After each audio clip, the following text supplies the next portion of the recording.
दोस्तों नमस्कार, मैं Kamal Kumar news channel India में आपका स्वागत है। मणिपुर में हिंसा के बाद पहली बार पीएम मोदी का दौरा। बीते 28 महीनों में ऐसे ही बदलते रहे हालात। प्रधानमंत्री नरेंद्र मोदी शनिवार को मणिपुर के दौरे पर पहुंचेंगे। इस दौरान वह चूड़ाचांदपुर में 8,500 करोड़ रुपए से अधिक का विकास परियोजनाओं का शिलान्यास और उद्घाटन करेंगे। चूड़ाचांदपुर वही जिला है जो हिंसा से सबसे अधिक प्रभावित रहा, जहां 250 से अधिक लोगों की जान गई और हजारों लोग विस्थापित हुए। मई 2023 में जातीय हिंसा भड़कने के बाद यह प्रधानमंत्री मोदी की पहली मणिपुरी यात्रा है। विपक्ष लगातार इस बात पर सवाल उठाता रहा है कि इतने लंबे समय तक प्रधानमंत्री मणिपुर क्यों नहीं गए। पिछले 28 महीनों से राज्य उथल पुथल और राजनीतिक गतिरोध से गुजर रहा है। ऐसे में जानते हैं 2023 में अब तक मणिपुर में क्या क्या हुआ।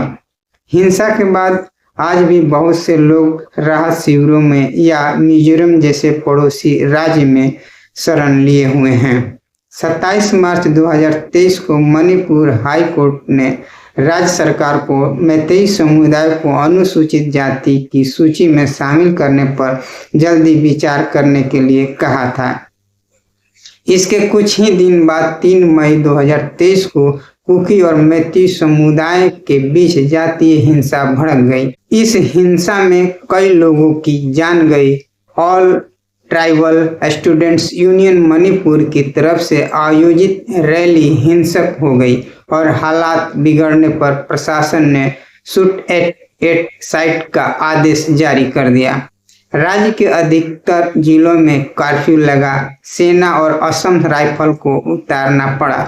इस संघर्ष की जड़ मैतेई को एसटी दर्जा देने की मांग थी, जिसका विरोध कुकी समुदाय कर रहा था। फरवरी 2024 में हाई कोर्ट ने अपने आदेश से मैतेई के लिए एसटी दर्जा देने का अंश हटा दिया। हिंसा में सार्वजनिक संपत्ति को नुकसान हुआ और हजारों लोग बेघर हो गए। आज भी बहुत से लोग राहत शिविरों में या मिजोरम जैसे पड़ोसी राज्य में शरण लिए हुए हैं। सरकार के अनुसार इस संघर्ष में 250 से ज्यादा मौतें हो चुकी हैं। हिंसा के कुछ ही हफ्तों बाद मई के अंत में गृह मंत्री अमित शाह मणिपुर पहुंचे। मुख्यमंत्री एन बीरेन सिंह ने दावा किया कि हालात नियंत्रण में है और लगभग 20,000 लोगों को सुरक्षित शिविरों में ले जाया गया है। शाह ने विभिन्न समुदायों और राजनीतिक दलों से बातचीत की और कहा कि शांति बहाल करना सरकार की सबसे पहली प्राथमिकता है। उन्होंने अधिकारियों को हिंसा फैलाने वालों पर सख्ती से कार्रवाई करने का निर्देश दिए। 19 जुलाई 2023 को एक वीडियो ने पूरे देश को झकझोर दिया। इसमें कुकी समुदाय की 2 महिलाओं को निर्वस्त्र कर परेड कराते हुए उन्हें प्रताड़ित करते दिखाया गया।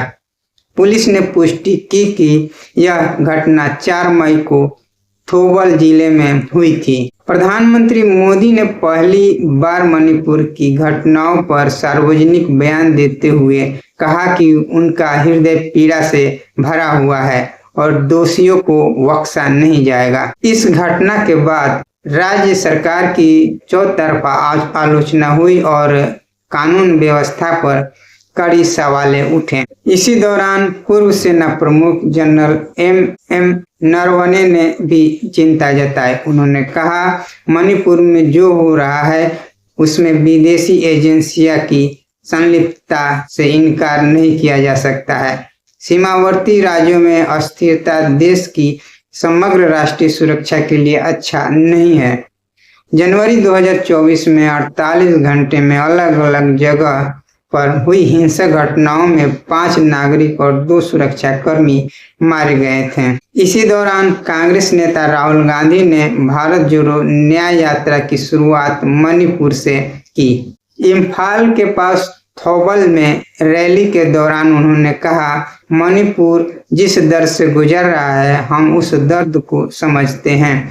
उन्होंने कहा, हम वादा करते हैं कि उस शांति, प्यार, एकता को वापस लाएंगे जिनके लिए ये राज्य हमेशा जाना जाता है। लोकसभा चुनाव 2024 के ऐलान के बाद पीएम नरेंद्र मोदी ने एक बार फिर मणिपुर के मुद्दे पर बात की। पीएम मोदी ने कहा कि केंद्र सरकार के समय पर रहते दखल देने और राज्य सरकार की कोशिशों के कारण मणिपुर के हालात में सुधार आया।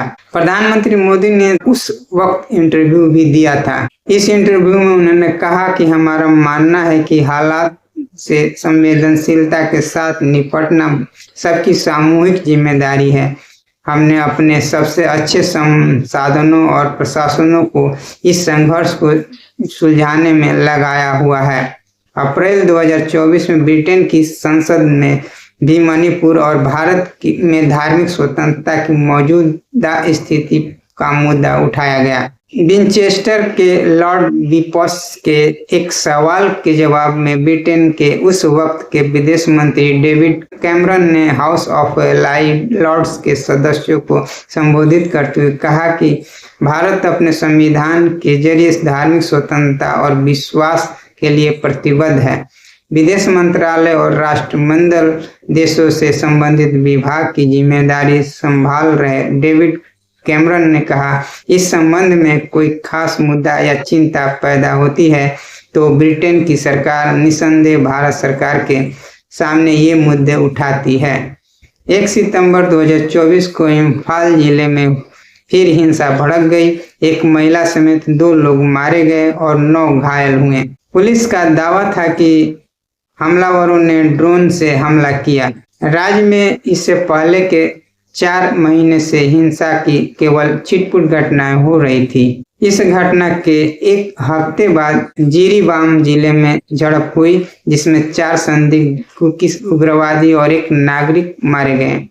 यह हिंसा मैतेई समुदाय के एक बुजुर्ग की हत्या के बाद भड़की थी।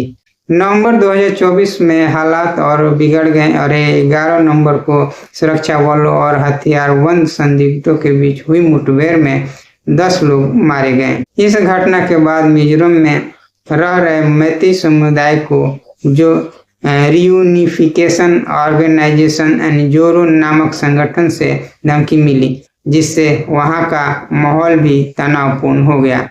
जोरो ने आरोप लगाया कि तटस्थ बल माने जाने वाले सीआरपीएफ जवान ने 11 नवंबर को 10 आदिवासी युवाओं को गोली मारकर हत्या कर दी, जिससे मणिपुर में जातीय संघर्ष और तेज हो गया। इसी बीच नेशनल पीपल्स पार्टी एनपीपी ने राज्य में बीजेपी नेतृत्व वाली गठबंधन सरकार के समर्थन वापस ले लिया। एनपीपी के प्रमुख और मेघालय के मुख्यमंत्री कॉनराड संगमा हैं और पार्टी ने बीजेपी अध्यक्ष जेपी नड्डा को लिखे पत्र में कहा कि श्री बीरेन्द्र सिंह के नेतृत्व में मणिपुर सरकार संकट को हल करने और सामान्य स्थिति बहाल करने में विफल रही है। मौजूदा हालात को देखते हुए एनपीपी ने सरकार से समर्थन वापस लेने का फैसला किया है। केंद्र ने दिसंबर 2024 में वरिष्ठ आईएएस अधिकारी रहे अजय कुमार भल्ला को मणिपुर का नया राज्यपाल नियुक्त किया। इससे पहले असम के राज्यपाल लक्ष्मण आचार्य कार्यवाहक राज्यपाल थे। अजय कुमार भल्ला 1984 बैच के असम मेघालय कैडर के आईएएस अधिकारी रहे हैं। केंद्र में काम करने के पहले अजय भल्ला साल 2002 तक असम और मेघालय राज्यों में अलग अलग पदों पर काम कर चुके हैं। मणिपुर के कांगपोकमी जिले में 3 जनवरी की शाम भीड़ ने एसपी कार्यालय पर हमला कर दिया। इस हमले में एसपी मनोज प्रभाकर समेत कई लोग घायल हो गए। समाचार एजेंसी पीटीआई के मुताबिक यह हमला इम्फाल ईस्ट जिले की सीमा से लगे साइबोल गांव में तैनात केंद्रीय सुरक्षा बलों को न हटाने को लेकर हुआ। स्थानीय लोग सुरक्षा बलों से नाराज थे। साइबोल गांव में 31 दिसंबर को सुरक्षा बलों और महिलाओं के बीच झड़प हुई थी, जिसमें लाठीचार्ज का आरोप लगा। इसके बाद कुकी संगठनों ने लगातार विरोध प्रदर्शन किया। अगले दिन यहाँ बड़ा प्रदर्शन हुआ और बड़ी संख्या में लोग कांगपोकपी में एसपी कार्यालय के बाहर जमा हो गए और उनकी मुख्य मांग थी कि साइबोल से केंद्रीय सुरक्षा बल को हटाया जाए। लगभग 21 महीने चले जातीय संघर्ष के बीच मुख्यमंत्री एन बीरेन सिंह ने 9 फरवरी 2025 को इस्तीफा दे दिया। विधानसभा में अविश्वास प्रस्ताव लाने से पहले ही उन्होंने पद छोड़ दिया। इस्तीफे से पहले वह लगातार कहते रहे कि कानून व्यवस्था में सुधार हो रहा है और सरकार शांति बहाल करने की कोशिश कर रही है। बीरेन सिंह के इस्तीफे के बाद राज्य में राष्ट्रपति शासन लागू किया गया और नए मुख्यमंत्री पर सहमति न बनने के कारण यह कदम उठाया गया। विधानसभा का सत्र 6 महीने से ज्यादा समय तक न बुलाने का संवैधानिक कारण भी इसके पीछे था। मणिपुर में विधानसभा का अंतिम सत्र 12 अगस्त 2024 को पूरा हुआ था और अलग अलग सत्र 6 महीने के अंतर बुलाया जाना था, लेकिन ऐसा नहीं हो सका। संविधान के अनुच्छेद 174(1) के मुताबिक विधानसभा के 2 सत्रों के बीच 6 महीने से ज्यादा का अंतर नहीं हो सकता। 5 अगस्त 2025 को केंद्रीय गृह मंत्री नित्यानंद राय ने राज्यसभा में प्रस्ताव रखा कि मणिपुर में राष्ट्रपति शासन की अवधि 6 महीने और बढ़ाई जाए। इस पर हंगामे के बावजूद सदन ने प्रस्ताव पास कर दिया। यह प्रस्ताव 13 फरवरी 2025 को अनुच्छेद 356 के तहत लागू राष्ट्रपति शासन से जुड़ा था। अब इसे 13 अगस्त 2025 से अगले 6 महीने के लिए बढ़ा दिया गया है। दोस्तों बस इतना ही, फिर अगली वीडियो के साथ हाजिर होंगे। नमस्कार।